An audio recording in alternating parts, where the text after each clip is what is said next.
ឲ្យមានការយល់ព្រមពីអស់លោកស្រីចាស់ទុកទាំងអស់បាទការធ្វើយ៉ាងណាដើម្បីចូលរួមក្នុងការរក្សាចំណាំផ្នត់របស់ទូប្រយហើយយើងទៅលើស្មារតីអង្គភាពរបស់លោកអភិវឌ្ឍឯកតាមអាបារងបាទតំបន់នៃយើងហាមខត់បាទដាក់កំងខំកណ្ដាច់ហើយបាទយើងដាក់ពីនោះបាទយើងបានលឺទាំងអស់នឹងទៅដល់សារត្រីលឺទាំងអស់បាទតែដល់ដល់ឡាគូបាទ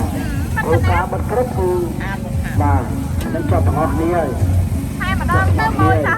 ខ្ញុំមកហត់ទៅហើយយើងចូលទៅលូកទៅទៅរំលោភសិទ្ធិការរៀបចំរបស់អាជ្ញាធរ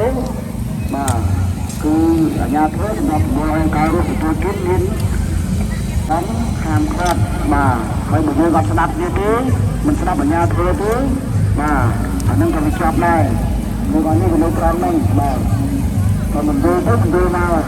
នេះជំនួសទៅហើយណាបាទជំនួសទៅហើយបានជ្រាបបាទ